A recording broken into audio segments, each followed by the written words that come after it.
Okay.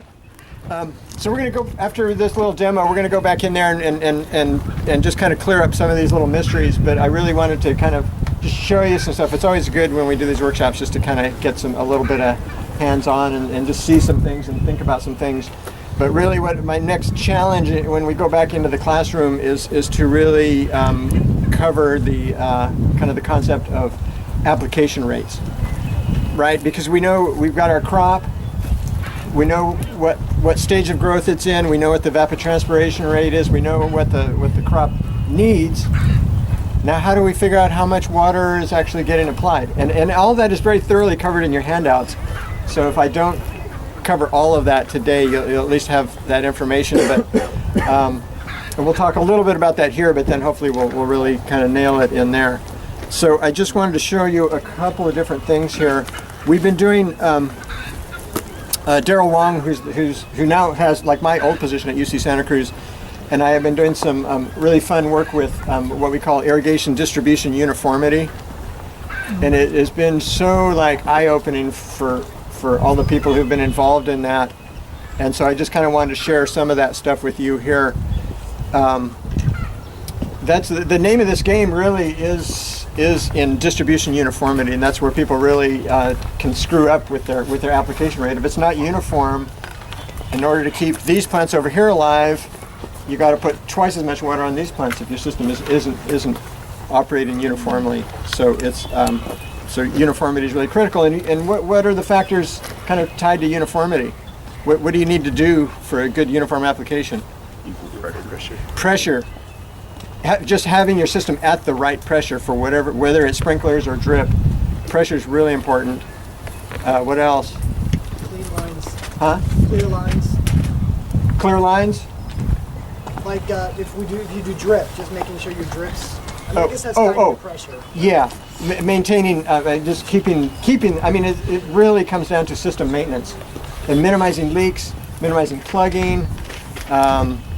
People really get into trouble when they start running things down slopes, especially drip.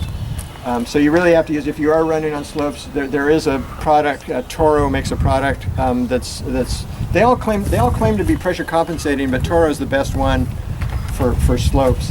It's really Toro, T-O-R-O. It's a little more expensive than this one, but it's really a nice product. So when we do these distribution uniformity tests,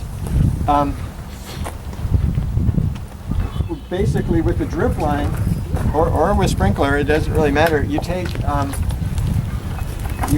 just have one little catch cup here. We'll turn this on in just a second. But you would have a whole bunch of catch basins all the way through the length of the run, and you're basically taking the lowest 25%. You're catching, measuring in a set run time, measuring the quantity. You just take the lowest 25% and divide that by the balance of the average of the rest of your catch basins. And this is all in your handouts too.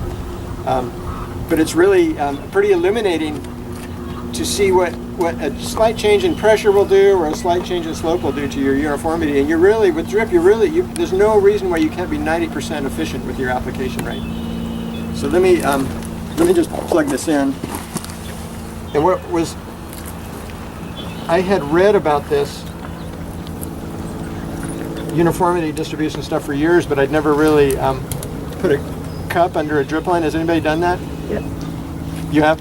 It's pretty amazing how much water comes out, huh? Yeah, it's like surprising. It's just those little tiny drips filling.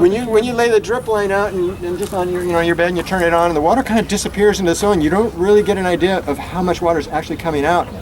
It's a lot of water, and so I think it's really helpful for people to see that, to help them realize that they don't really need to run the drip that long. I have a question for you. My soil on the top 6 or 8 inches is pretty loose, but underneath it's cement. How would you water? Would you water in short spurts? Like? Oh, I would probably use just a low flow drip. Yeah. You saturate it pretty quickly. Yeah, so that's just all about your infiltration rate. Okay. So I'm going to turn this on. How much pressure is that? Well, this is a 10 psi pressure regulator right here. So my goal is to run this tape at 10 psi. All the strawberry growers run it at 15 psi. They feel like they get better uniformity. You certainly wouldn't want to run it any more than 15 psi. Has anybody ever blown up a drip line? What happened? They just sort of like split open. Pressure was too high? Oh yeah. Yeah, we just have like water hose pressure, so Oh, yeah. Sometimes we had been over ambitious Yeah. with trying to get pressure all the way out to the ends. And, Uh-huh. yeah. So it's really interesting when you turn on at like a 2-acre set. You know, you're talking about, 100 gallons a minute. You turn it on and it takes a while to fill it, and so you just got it at full pressure, and then when it comes up to pressure, man, the pressure, if you don't have a regulator and you're just controlling it with a valve, the pressure spikes really fast. It's really scary. Yeah, the one has 25 pounds per inch. What's that? 25 psi. Is the recommended, that's a rigid poly line. Yeah. Yeah. Okay. Yeah, different than So this. this stuff. Yeah, this is a 7 mil drip. So it's running, and we're catching, and I've just been yakking here for a few minutes, but look at all that water off of a single emitter. What's the spacing on that? 8-inch. But even with the 10 or 15% pressure, do you change out your tape every season? Because it seems like depending on how hot it is, they can blow, not really because of pressure, but just kind of wear and... Yeah, they shouldn't. I mean, this tape should last. I mean, this 7 mil stuff, you should be able to get 2 or 3 seasons out of it. Okay. Yeah. So this basically keeps it at 10 psi. That keeps it at 10 psi, whether it's, it doesn't matter on the flow rate, that regulates it. Is this a Home Depot kind of stuff, or do you have to go to? This is irrigation like, store? I get this stuff at Scotts Valley Irrigation over in the Santa Cruz area. We have a Can't place get in less than Livermore, like Dublin. 20 at Home Depot. 20, I think, is the lowest one, so you have to go to an irrigation. So it's really easy to test your, you can buy these little Schrader valve. It's a coupling, it's a slip, what do they call it, a lock sleeve coupling, just like you on the shutoff.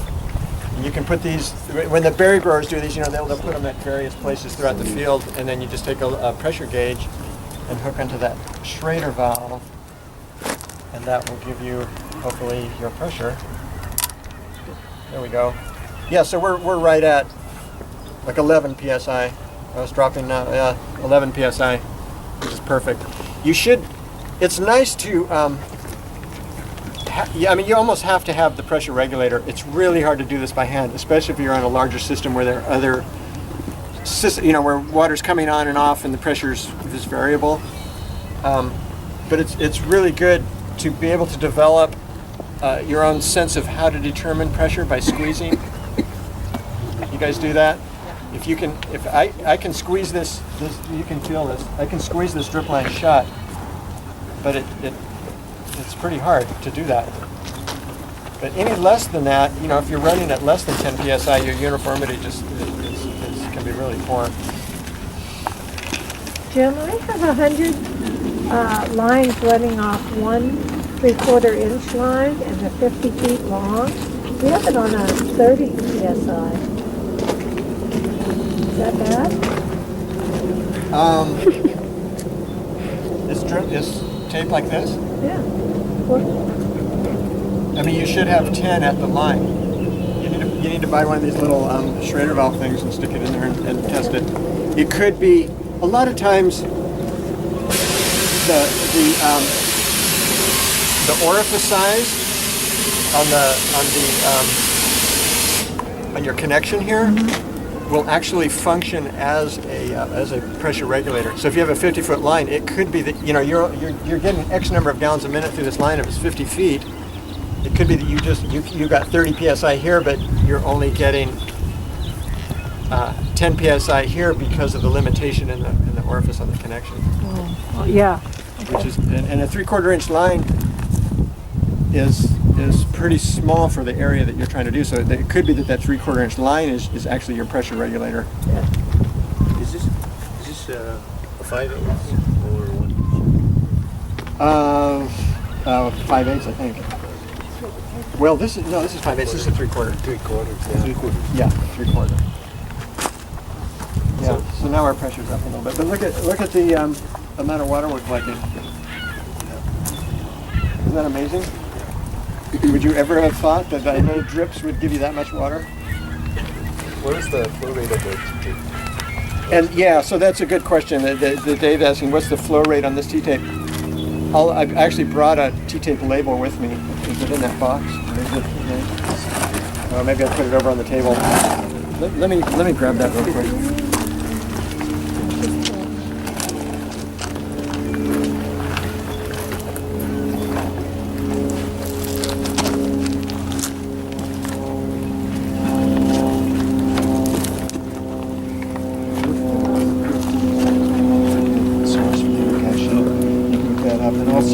It disappeared. All the drip line comes from, when you buy it in the roll, it's got a label on it, which I had here, that will give you all the information you need to know. It gives you the diameter, it gives you the spacing on the emitters, and it gives you a flow rate that is, how is it provided? It's gallons per minute per emitter. Well, it also depends on the pressure on the Yeah, it depends on pressure, but it's typically, this type of tape will give you gallons per minute per 100 feet.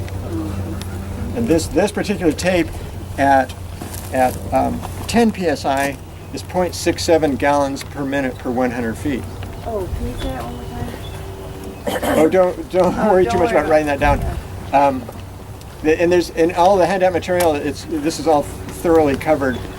But yeah, I just don't want you to quote me on that because it might be 8 psi that is 0.67 gallons per minute per 100 feet. but they'll give you a chart.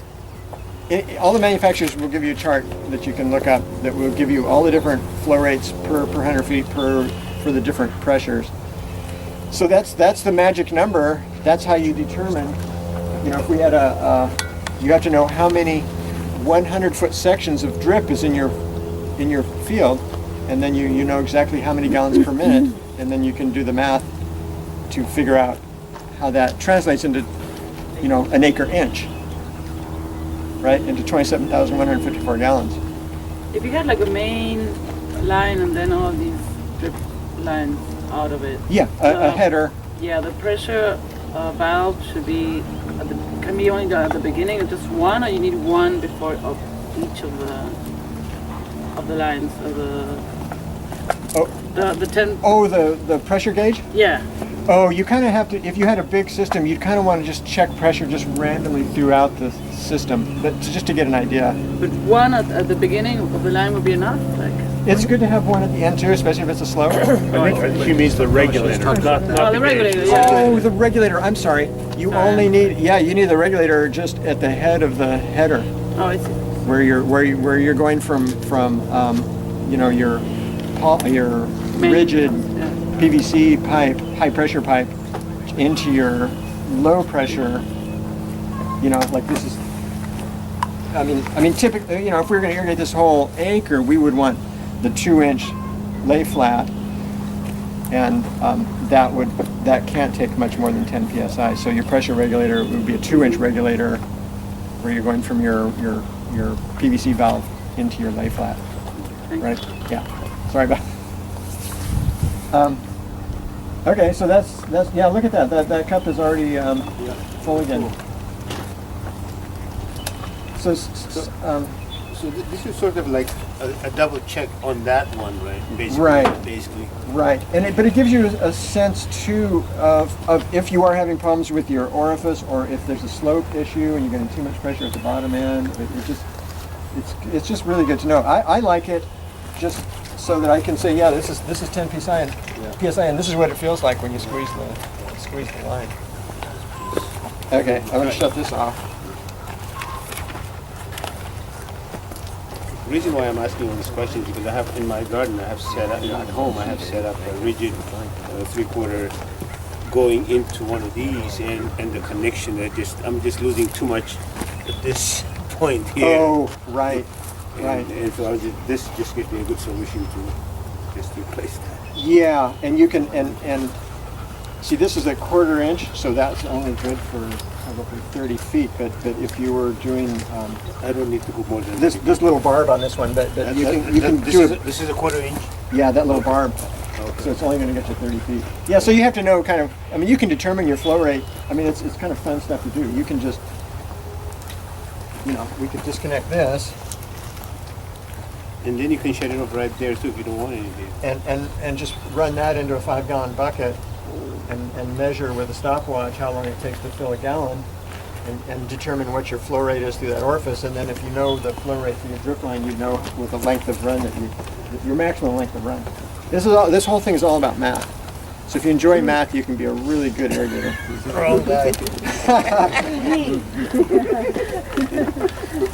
Really quick. So what I'm running off is I'm running off my drip off manual, so obviously I'm not using the tape, but running a bigger operation, we're running the tape. Lettuce to lettuce. I mean. Yeah. And so how does this actually for each lettuce along each hole along line building, correct? Oh no. So the question was kind of about wetting uniformity on the line, and this stuff will at 8 inches, you'll have a solid wetting. And you plant along that. No, you don't need to. You don't need to. I mean, yeah, there's a lot of different ways you can do it. Okay. Yeah. You could, if you're germinating the lettuce, if you're planting direct seed and you're germinating it, you can lay the drip line right over the top of that seed line. Just run it till it germinates, move it out of the way. You know, you got to flush your weeds, control your weeds, and then it doesn't have to be very close to the plant. Just alongside of it. Just alongside of it. Okay. And so much of that depends on soil type too. So that's called subbing, and some soils sub really. And I can tell this soil subs really well. I mean, that's only been running for a few minutes. If we let it run for a half hour, that would be just a solid line of water. Yeah, the connection that you have on there is just so that you can keep going. How do you cap your ends? Do you just fold them back and slide and slip over it? Yeah. This is the easiest way to cap an end. Cut that 2 folds. Give it a little bend like that. But I find I lose a lot. That's where I'll lose water. Oh, this shouldn't leak at all. Maybe my pressure is just. Yeah, that won't leak at all. And then I just really quickly before we shift over to sprinklers here, I like this. You can make a simple little stand out of like 2x4s for rolling out your drip line, and then I like this for retrieving it. And just make these little plywood deals. And you can just roll it back up. So this is line that I retrieved last year from so I've got a bunch of spools like that. And what gauge is that? Mine isn't that thick. And I think this is 7 mil. That's Yeah, mine it's just harder to plastic handle the long. thinner stuff. Well, I really don't like anything much thinner than this. I think where I get And then you're probably all familiar with this is just the repair coupling. Okay, sprinkler. Can I ask you one more drip question? Yeah, We've got yeah. So, in soil like this, that's pretty well conditioned, whatnot, generally nice. What is the water pattern looking like at each emitter as the water goes into the soil and spreads? Like how? Oh yeah. Well, I had another question about that too, and I'll kind of diagram that out. Yeah. Okay, look out, everybody.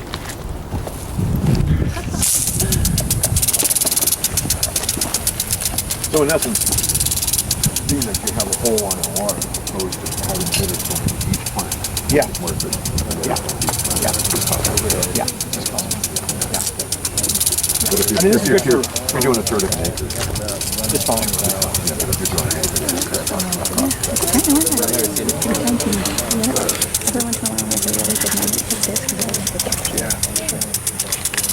So when I'm running sprinklers, yeah, I mean, I wish we had a pressure gauge here because these sprinklers are designed for a specific PSI, and you go anything short of that, your uniformity just goes to hell.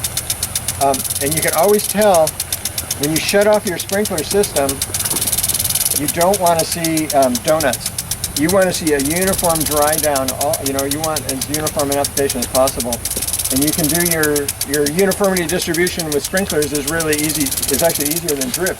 You just lay out a whole bunch of little cups on a grid pattern under like 2 sprinklers where they overlap, and then run them for a certain length of time, and then you can you take, again, just like the drip, you take the lowest 25% and divide that by the average of the remainder, and you get a percent uniformity. And with sprinklers, you really want that to be 80% too, or 80 or even 90%. Otherwise, you're just wasting water. And I like, when I'm running sprinklers, I like to be able to get the sun, like this would be the good side to see it. You're looking at the misting pattern with the sun coming through the sprinkler. You want to see those water droplets uniformly misting along the whole arc of that sprinkler system. If we decrease the pressure,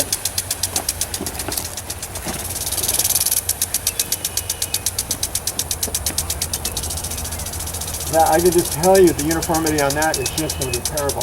Larger droplets, and most of the water is going all the way out to the end, and you can end up with a big donut pattern. So just I don't know, I see a lot of mistakes with sprinklers. And I really like these little inexpensive adjustable heads. They're really high uniformity, easy to maintain. The nozzles are easy to clean.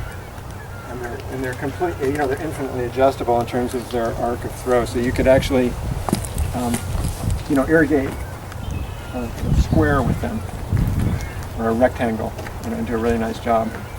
Jim, Susan and I had that. We built a little homemade sprinkler. We just bought that little sprinkler head, and we had a buckwheat for our chickens. I think last summer we planted buckwheat crop.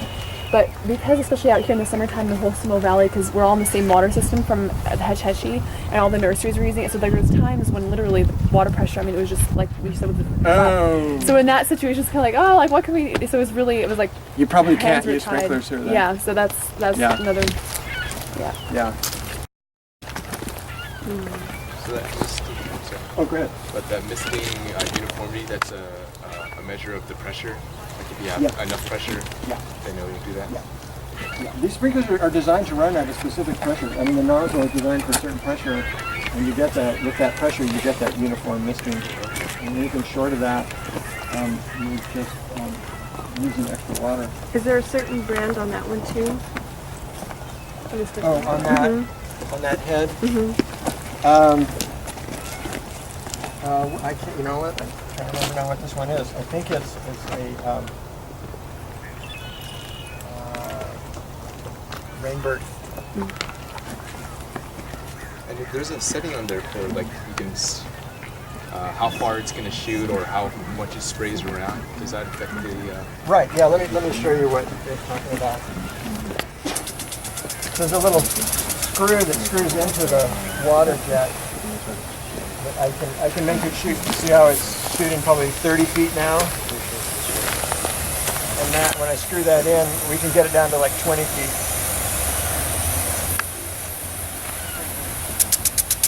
Yeah, it just breaks up the space head a little bit. So it'll still be uniform. It'll still be uniform. Yeah.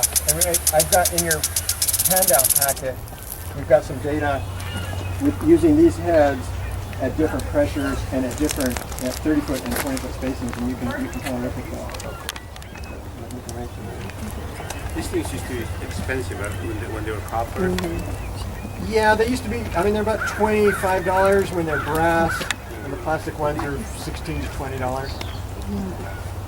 You have to be careful with these. They're when you're handling the pipe when this is on a 30-foot aluminum pipe.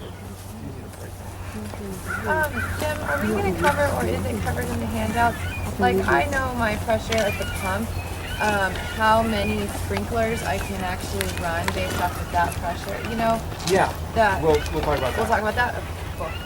And so this is a relatively new design. I just want to show you this because I think it's kind of interesting. Has anybody heard of this? It's called the Nelson Windfighter. A Nelson wind fighter? Wind fighter, yeah. They actually work really well in wind. And this is a little, this one has the little adjustment. This one has little, and you can get these in different sizes. This will kind of blow your mind when you see how this works. Because it's got a nozzle that just rotates. And when it rotates and hits these little dividers, it kind of breaks the spray up, and then it goes straight, and it breaks the spray up, and it goes straight.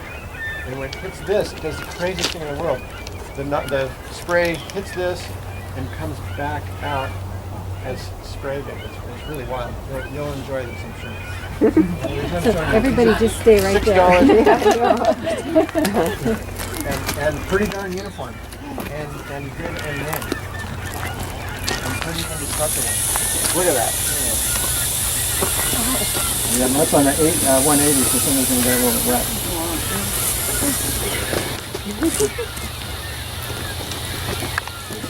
So these, in our uniformity tests, these at certain spacings work really, really well. Oh, cool. And that, it hits that divider and then it breaks up. When it hits the little, so it doesn't miss all the time, it's like missed when it hits Right, the thing. Huh. right. And then watch it when it seems like the, you gotta close enough. But there's very few moving parts. There's not a lot that can go wrong with this sprinkler head. I don't know. I'm kind of old school, I guess. I just like the of the rainbirds. Really yeah. Especially when you have a whole field of them going. Yeah. Well, is that really uniform? It doesn't. I know it doesn't appear uniform, but in our tests, some of the spacings and pressures were extremely uniform, better than the rainbird. Is there a reason why they developed this? Like, is this to become more economical or water conserving, or no? Is it a different style? Yeah, the irrigation, the UC Crop Extension Irrigation Advisor in Salinas started doing some tests with these and found out that they're better than the rainbirds in wind. In wind, oh yeah. Right, the wind fighter. Wind fighter. Yeah, it's a larger particle size. Huh. So anyway, I thought you guys got a kick out of that. So yeah, I'm just going to kind of follow up on a couple little things, and then there's a ton of information in those handouts, so hopefully everybody got one. You need to kind of take your time and read through those and extrapolate what you need for your particular system. But the one thing that I had a couple of questions about drip patterns, and this is a point of confusion. It was certainly a point of confusion for me when I first started using drip, and it was actually when I used some drip over in the Central Valley, but I really didn't start using it extensively until I got to UC Santa Cruz, just because water is so scarce over there. And we're on hilly ground, so it made sense to do drip. I kept thinking, gosh, I'm just limiting my zone of saturation so much. How is that going to, farming organically, I was thinking this is going to really mess up my fertility, right? You plant a cover crop, you incorporate the cover crop, you're kind of in this mode of thinking that cover crop residue is my fertility, and if the drip is always do things on beds. But if you have the drip emitter here and your plant is growing here and the roots are here, you would like the roots to be out here too, but the drip tends to do this, right? But it all kind of evens out over time, and I was surprised to find that I really didn't need to concern myself so much with the fact that I still had a bunch of cover crop residue here that wasn't even getting wet and the roots weren't getting to. That's just kind of feeding it back the following year, I think. I found that when I switched to drip, I didn't need to do any change to my fertility plan, which is primarily compost and cover crop.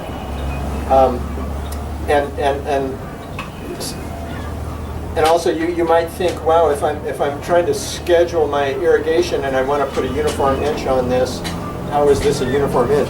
It is.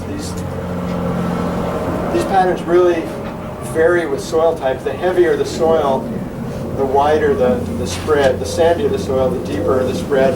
We're growing lettuce and broccoli down in Salinas on what we call the soil DG, or decomposed granite. It's very sandy with a very large sand particle size and extremely high infiltration rate and very poor subbing, or capillary lateral movement, and we put in moisture monitors, so we're monitoring moisture at 1 foot and 2 foot depths, and we just watch those and keep. This is kind of the zone of saturation, and this is where the roots concentrate, and we can do a fine job of irrigating that, as long as we don't over irrigate it.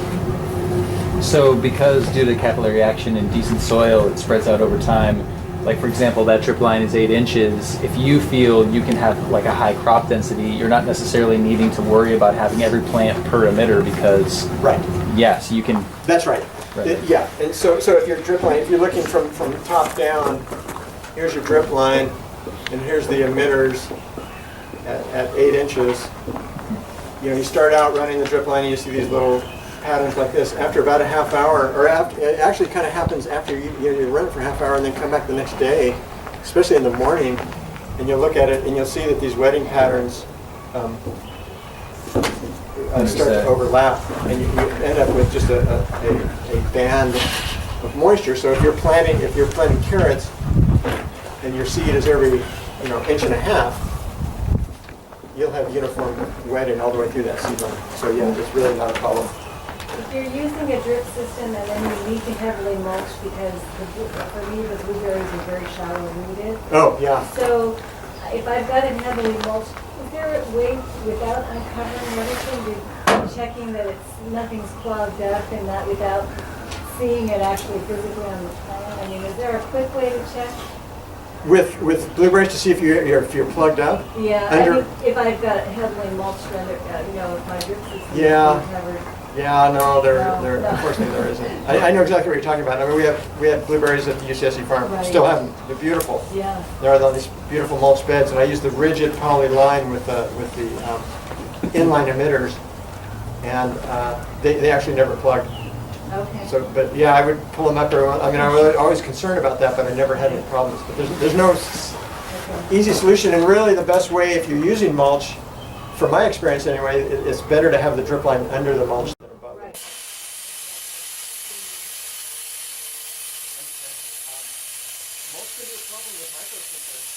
It can actually kind of like block the flow with micro sprinklers. Of blueberries? Or of anything. People have had some problems with micros and a heavy mulch. I don't know. Do you do any of that? No. So yeah, does that help clear up a few things? About plugging the drip, from my experience a couple of years back when I was dripping, drip generally don't get plugged, but during the winter time when the water is sitting in the delivery pipes, sometimes they develop that greenish. You get the algae. Yeah, algae. Yeah. And they usually, if I don't treat them with the acid, next year I get the problem. Right, that's right. So you have to be that's right. Algae is a huge problem. And even, you got to have the filter with the right micron size to match the orifice size of your drip tape to eliminate plugging from just particulate in your water, and even from when people have problems when they start injecting fertilizers. Fertilizers can plug too. Yeah. You notice that drip line has a white stripe on it that's indicating the side of the drip tape that has the emitter on it. Do you put the drip tape emitter up or emitter down? Up. We have a mix here. Anybody want to try to defend down? Anybody want to try to defend up? Yeah. You feeling good about it? Go ahead. Yeah, all your minerals will be stuck in if you turn it down. So if you turn it up, you have that flow through without it sitting in the cracks. Yeah, all the drip manufacturers say drip emitters up. It's for that reason, and for it's less prone to plugging and less prone to root intrusion too if it's a bare plugging if it's up. Yeah. Even though the gravity would sort of pull it down. Yeah. So that's why I thought it would be up. Does that also count for plug-in emitters too? Like nipples? Yeah, I don't know. Oh, okay. Yeah, that's just for the tape. Yeah. The plug-in emitters, that's a whole different animal. So I think we're kind of at the point now where we have to start thinking about how much water we're applying so that we can do the math. And sprinklers are really easy. Any sprinkler manufacturer will give you the sheet that will tell you what the output is based on different PSIs. You can always take, like if we were really, really curious about our output on that little sprinkler right there, just turn that thing upside down, stick it in a 5-gallon bucket, get out your stopwatch and run it and see, run it for 1 minute. Most of those sprinklers on that I just showed you, those two and most in a similar vein, the impacts are 3 gallons a minute. But you can get different orifice sizes, but generally speaking, these impact sprinklers are 3 gallons a minute. But you want to kind of just reconfirm that. So if you know that let's say your pump puts out 24 gallons a minute. How many sprinklers can you run at one time? 8. If your pump puts out 100 gallons a minute, you can run 33. So you just need to be aware of that to maximize. I mean, that's kind of getting into kind of system design, but you really need to know how big your set is, what your flow rate is on your pump or your municipal system to match that. Same with drip, it's the exact same thing, and that's why that 0.67 gallons per 100 feet that I said without looking at the label is such an important number. You need to know, you need to match your header to your the header flow rate has to match the whole system flow rate. So you really need to know flow rate on your systems to be able to design the sizes of your blocks and even to design the size of your the diameter of your header. So you can only get you can get 60 gallons a minute through a 2-inch pipe. You can't get a whole lot more than that. So if and if your drip, the drip that we were running at UC Santa Cruz, we were doing on like a single line of this tape on 36-inch centers. It would give us it would take 60 gallons a minute to do an acre of drip like that, and so we just worked through the math, and the output on that is 0.25 gallons per minute, or I'm sorry, 0.25 gallons per hour. So if our evapotranspiration rate is 1 inch a week, and we want to apply 1 inch of water every week, then we would need to run that drip line for 4 hours. Right? Does that make sense? Mm-hmm. I don't want to lose you here because this is kind of how you have to think through it. Huh? The handouts will help explain this.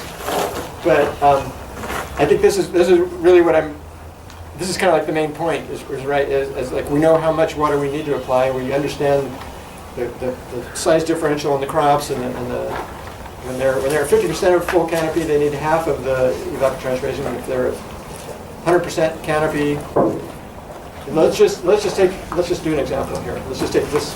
Let's pretend like we've got an acre of sweet corn here, and it's silking and tasseling and it's beautiful and it's a hot sunny day here, and we just reference our ET from our local SIMA station, and it says, for the last week the evapotranspiration has been right about 0.25 inches per day, or a quarter inch a day. So over 7 days, that's what, 1 3/4 inches.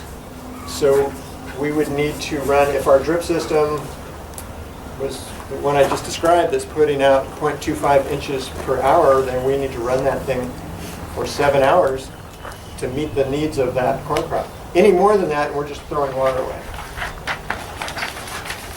Does that make sense? And you have plenty of time. You can go home tonight. You're not doing anything else. You can get out these handouts and start going through the kind of the step-by-step process. So let's take the 7 hours example in a week, right? It was a week. Mm-hmm. So does it matter if you're doing that, breaking up the 7 hours, or doing? No, that's a good question. Thanks for asking that. That depends on soil type, really. And it's probably, my preference always for most crops is every other day or every third day. And that gets weird because our days are our weeks are 7 days in a week. So sometimes, you can do Monday, you kind of like to keep it consistent. So like at the UCSC farm, I would irrigate Monday, Wednesday, Friday. Friday I'd make sure I got enough water on to hold us through the weekend for Monday, and then come back Monday, Wednesday, Friday, like that. But if you're just, if you're on your farm every day, there's no reason why you couldn't just run it every other day or every third day and just keep it steady like So you that. could go 2, 2, and 3. You can do that too. That extra 7th hour on the third day of getting through the weekend, and then Yeah. got your 7 hours. Yeah, and you just have to watch, you always have to just watch the weather. And if you're coming into a cool, foggy pattern, you can back off. And if you just look at your corn crop and it's only 50% canopy from your estimation, then you only need 3.5 hours per week, right? And you pre-irrigate it, and I have corn. We could get into all the crop specifics of all the different, kind of micro demands of each of the crops, but corn, I like to see corn. I like to pre-irrigate it, and then plant it to moisture, and then wait until it's at least knee-high before I even think about the first irrigation. And that's where you have to kind of that gets into the subtleties of kind of reading the crops and watching for the first signs of stress. And the stressed corn plant will start to just curl its leaf a little bit. A bean plant will kind of put its leaves up like that, and you get a little bit of a gray hue. So you can just kind of watch your plants and kind of irrigate accordingly. I'm kind of presenting this as though it's textbook and, follow the rules and read your CIMAS data and know your output, but so much of it is just, you have to take that information and then kind of extrapolate to the best of your abilities in your own system with just your own intuition and your own sense of the weather, and, don't be shy and dig deep into your root zone with a shovel and just see where your moisture's at. And I like to use like a soil probe. My favorite soil probe is like an auger. You can just auger right into the middle of that seed bed and pull it up and feel the moisture all the way through that horizon, and you'll be surprised at how wet it stays deep, especially when you've just planted your crop. We did this all the time with training the irrigators at the UCSC farm. I'm like, we got to irrigate. It's like, okay, wait, just a minute. Just take the auger, we'll dig in there, and you go, just that far into the seedbed, right into the drip line, and you find that you can just practically wring water out of it. It's like, why would we want to irrigate? So I would, if I could impress anything upon you, it would be to just kind of, unless you're already like a super miserly water user, to really kind of push yourself to not irrigate as much as you usually do. I wonder if you could talk for a minute about timers, irrigation timers, and if and when they work effectively. Oh yeah, timers are amazing for garden scale, homestead scale, smaller scale, kind of garden hose scale. I rely entirely on the little. They don't even have a battery in them. There's just a wind-up timer. The water flows through and activates it, and you can. What I like to do is, say I'm irrigating a fruit tree, and I just do the quick calculation on the canopy, figure out the square feet. So I kind of provided a square foot table in here. You kind of get a rough idea of how many gallons that you need per week. Figure out the flow rate on your little sprinkler for that fruit tree, and then set your timer. It's usually it will surprise you how little water or how short a time you really need to run it to get to wet your root zone. I notice when I use a timer, sometimes the pressure's not as high as if I was using an outside line. Oh, like the water running through the timer is, yeah. I get so much out of it. Yeah. Do they have that labeled? I don't know if they're doing that. Yeah, I don't know. But I really like timers. You have the caveat for the home scale. Yeah. So, if you're a beginning farmer and you live in Oakland and your farm is 2 hours away and you're only out there 3 or 4 days or 3 days a week, you just try and do your irrigating the days you're out there. I think that's right, and timers are great too if you can just absolutely 100% know that you're not going to have any blowouts or pipe disconnects. If you're running like aluminum pipe, the hand move, the lash pipe, you kind of need to live with it. Because it's like hydraulic mining. When one of those couples comes loose, it'll just like drill a hole in the ground like you can't believe and make a mess that you can't believe. And like some of you are smiling like, oh yeah, I've had that happen. Have you ever been? Yeah, I've been like driving down through Salinas Valley or something. You'll see some pipe disconnected and just like making a mess, and there's nobody around for miles. And it's like, oh. I'm always tempted to stop my car and go out and fix it. When we are managing irrigation, is the ED is the only factor that we have to consider? There is no evaporation from the surface. There is no water loose from the. That's a good question. So the question was about what do we have to consider in terms of measuring evapotranspiration loss and evaporation. The ET it includes evaporation and transpiration. Okay. Yeah. Yeah. So it's taking into account everything. Jim, how do you measure your canopy percentage? You just estimate. Are you looking for interception of light at the ground level, for example? Yeah. If you could, the best way to look at it is to get on a 30-foot ladder and look straight down at your crop and just estimate, oh, it looks like it's 25% canopy, 30% canopy, 50% canopy. Those are just rough guesses. That's just to get you in the ballpark. And is that just in the row? It doesn't include the furrow? It includes everything. Everything. So yeah, if you have bare ground there that's tilled and where you're not getting a lot of evaporation, you can kind of discount that. I mean, our goal in production agriculture is to get as much yield as we possibly can off of every single acre. So the ultimate goal is to grow crops at 100% canopy. When you look at any commercial crop, it's 100% canopy. But there are exceptions in these smaller scale diverse systems where we might plant on an odd spacing and not have 100% ground cover on something. But the goal is always 100% ground cover and really effective weed management. And because weeds will outcompete your crop really fast for water. Yes, okay. If you want to water, say, an inch, you have an acre, you want to water an inch. How do you know? Because see, where you are, your evapotranspiration is probably 0.35 inches a day through the summer. It's ridiculous, I think. Yeah, it's hot. Yeah, yeah. So your inch is going to get you about 3 days on a crop at full canopy. Right. So how do you know, so that's the thing, how do you know how long to water if you know you want to put an inch on, say, an acre? Or honestly, I'm thinking bed by bed, so like 200-foot bed. Yeah, I always break it down to acre. To acre, yeah, I know. Yeah. I know. Yeah, that's good. And but you can certainly do the math for a 200-foot bed. How do you do that? How do you do that math? It's in your. Is it in here? Okay, I won't ask then. That's good. I've learned this lesson many times. Don't get into math in front of a whole bunch of people.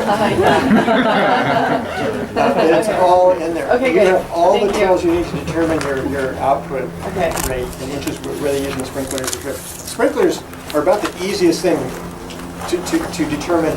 You can always go about. You're going to just figure out what your output is per nozzle. Figure out how many nozzles you have per acre. But you can sprinklers. You can just put up rain gauges. But do you do a lot of sprinkling, or you mostly drip? No, I want to move to that though. Not move to it. I want to incorporate it. But not currently. It's all drip. It's all drip. Yeah. Drip. You just need, you can do it 2 ways. You can put out a cup like that. Yeah.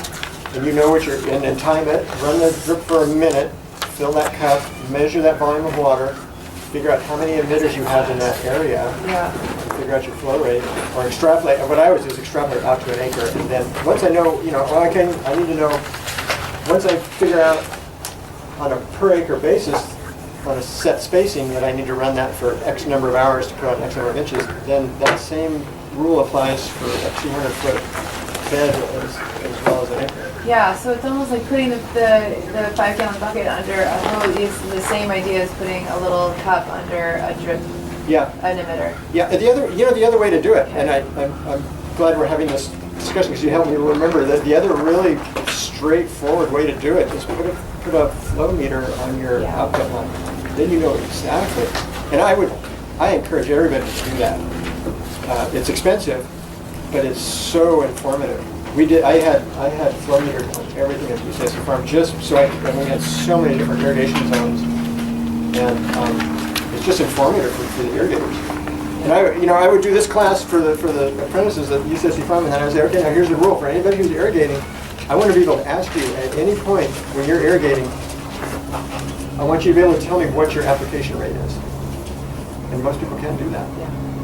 But you have to be able to do that if you're going to be a wise irrigator. Someday that's going to happen. Someday you'll be able to go up to somebody who's irrigating and say, oh, what's your application? I mean, even you do that to farmers. They don't know. Most of them. It's like, oh, we just run this for 8 hours or until it looks right. Remember when people first started using drip? I mean, I've heard these horror stories of people, they're running a drip line like that for 8 hours because they would just see this little wet spot. They weren't even thinking that an 8-hour set was putting water 20 feet down. Well, so that's the reason I'm here. So far, for 6-7 years, I irrigated looking at my neighbor who has 60-year experience. The minute he starts, I start. The minute he finishes, I finish. That's how it works out in the Central Valley. I know. I've heard about that for. Yeah, it's all about what your neighbor's doing. That's how. And I used to be involved in the fresh market onion deal in Fresno, and there's always this tremendous competition when harvest would first start. You could get $20 a box for the sweet red onions. But if you and to do that, you'd have to knock the onion over to get it to cure. And it was like everybody was always like watching everybody else to see who the first person was to roll, and then everybody started rolling. And then people would, I could see at my field, I would see onion farmers drive by, very slowly. Like, oh, is he rolled yet? Is he rolled yet? And then once everybody starts rolling, then it's everything to go to hell. And the price, like in 3 or 4 days, the price would be $10 a box. Anyway, yeah, I love the Central Valley. The different, I know you sort of said you're not going to get into this, but the different water demands on different crops is a pretty big, important piece of figuring this out. I'm wondering if you have any recommendations about resources where folks can go as a baseline. Of course, then you're going to have to tailor it to your stimulus and you're going to tailor it to your soil. Yeah, you can look for the crop coefficient charts through any of the online resources for irrigation scheduling. And unfortunately, all of the work that's been done on crop coefficients has been for large-scale commercial crops, right? So there's nothing in there about specialty crops, but you can at least see the difference between beans would be on one extreme and celery would be on the other extreme. And it's not, when you look at the KC numbers, they're not that different. Celery might be 1.3 and beans is 1.5 or something. It's really not that different. So I think as a general rule for those of us who are involved in these really diverse systems, you can kind of just use the ET as your basic guideline. And then there's this whole, in commercial ag, I mean, what I've experienced down in Salinas Valley, when the harvest company is harvesting your crop, they come in like the day before and they say, all right, just lay the water on this and just blow this stuff up, whether it's broccoli or lettuce. They just want it full of water when they pack it because that's how you get the weights. So sometimes we'll run a long main line and we have a lot of drip lines running off of it. And we always see that the water pressure is a lot higher like when it's closer to the water source and at the end of the main line. Is there anything for dealing with that?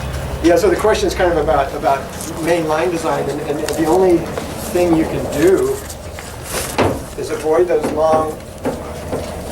I mean, the best header design, you have a large, like say you have a 2-inch. Rather than running a whole bunch of lines off of that, you break that into sub-mains. So you'd have this would be a 1-inch. This will be 1 inch, and then you run your lines off of that, and then you have a pressure regulator or shut-off valve here. So that you're just splitting up that flow. You're taking, so in other words, the volume isn't restricted going through this 2-inch line, and it is uniformly entering these 1-inch lines all the way across that header. That's the only way you can do that. If you have that 2-inch line and you have a whole bunch of lines, 400 feet long, there's no way you'll get a uniform distribution through that. You'll have exactly what you said. You'll have all your pressure up at the top. And then it has, it all has to be,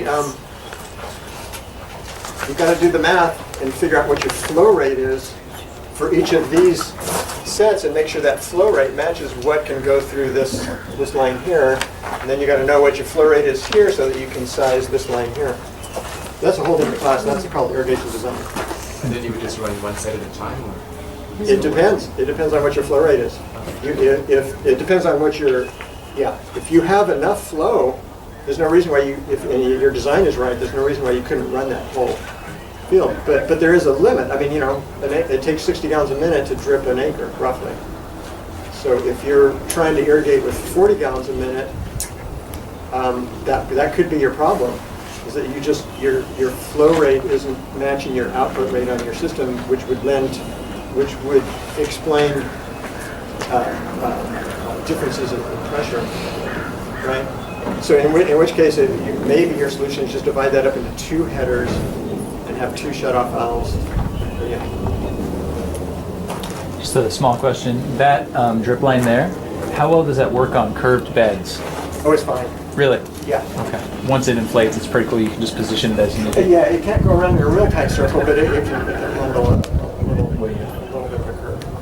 Okay. Yeah, especially once it's filled up with water. And these lines, you've all experienced this, they expand and contract daily. They expand, like a 300-foot line will expand and contract by a foot. And then they'll end up snaking all over the place and moving all over the place. But the minute you put the water in them, they're easy to move and place. The soil auger seems like a pretty handy tool. It is, and they're really hard to find, and nobody makes them. And you have to go to you have to go antique store shopping and find an old wood auger, and use that. I looked and looked and looked. We had a beautiful one at the UCSC farm, and somebody walked up with it. I haven't been able to replace it. It's just that the screw works so good because you screw in and you pull it out, and the soil is right where it is. When you use a push probe, they don't work as well. Push it way in the back. Any advantage to burying the drip tube? That keeps it in place. So the question was to burying it. It keeps it in place. It also makes it much more readily available to gophers for damage. I think that's the main drawback. I would prefer to bury it, just because you bury it and you kind of forget about it. A lot of times when we do, like when we grow sweet corn, for example, we'll make a bed, pre-irrigate, get the moisture in there really well, so it's all moist, and we'll cultivate. That breaks the capillaries, we hold that moisture in there, and then we come back with the planter. The planter knocks the top of the bed off, like that. Then we can plant that seed to moisture, put the drip line in here. The corn grows, gets really tall, at the point when it's like knee-high and it's about ready to start running the drip. We'll go through the cultivator and push this dirt back over it and bury the drip line. And that's like, when that works well, it's just the greatest thing in the world, because it holds that drip line in place, it doesn't snake around, you don't get any weeds, and it works very well. The disadvantage is then when you, at the end of the season, you've got to dig that up, and the corn brace roots will grow through it, and it'll make a tangled mess. So there's pros and cons. I think, if you could do 100% gopher control, I think that just burying it an inch is advantageous. If you have a means of doing that, you need a bed shaper with a drip barrier and a little shank ahead of it. I would prefer to bury it. Let's do a time check here. It's 12 o'clock straight up. I'll take a couple more questions and then we can, I'll be around, but I think we're about done with it. Now, I mentioned that I have sandy soil. it can hold about 1 inch per foot of water. I apply one inch, not 1 inch water. My DT rate is, let's say, for example, is 0.3. Yeah. So that water will disappear in 4 days. Yeah. True? Completely disappear. If that's the only method I use, what will be the benefit of installing a couple of moisture sensors in the ground? Do I need those? That's a good question. So the question is about, applying moisture sensors or using moisture sensors. I think how big is the orchard? 60 acres? 60 acres. I'd put some moisture sensors in there. We use the gypsum blocks in our orchards at UC Santa Cruz, and it's a really helpful management tool. Your sandy soil, though, is just, that's just hard to manage water in that. So I should not really entirely depend on the ET. I physically should go over Yeah. and Yeah. I think my advice in that situation would be to use moisture sensors. Yeah. Because you're talking about a lot of water. Yeah, it's expensive, huh? it is like one of the most expensive areas. Yeah. And you, I'm sorry, go ahead. If you bury the strip, how does that impact the nursery that you want to replace without the holes? Yeah, you do the same thing. When you bury it, you put the holes up. It doesn't change. Because you would think, oh my gosh, you put the holes up and the dirt's going to get in the holes, but they say when they're down, they especially with the buried, the roots will grow into the holes. Yeah, I don't know. It's kind of, when I first started using drip, I was just thinking, oh, the holes should be down. Yeah. I said no. Are there other subsurface irrigation systems that are cost effective? Any what? I'm sorry. Subsurface irrigation systems besides drip that are cost effective? Oh, and so the question is, are there any other subsurface irrigation systems besides drip that are cost effective? And I would say none that I'm aware of for larger scale. No, I mean even an acre. Yeah. I would sure like it if somebody came up with something that was.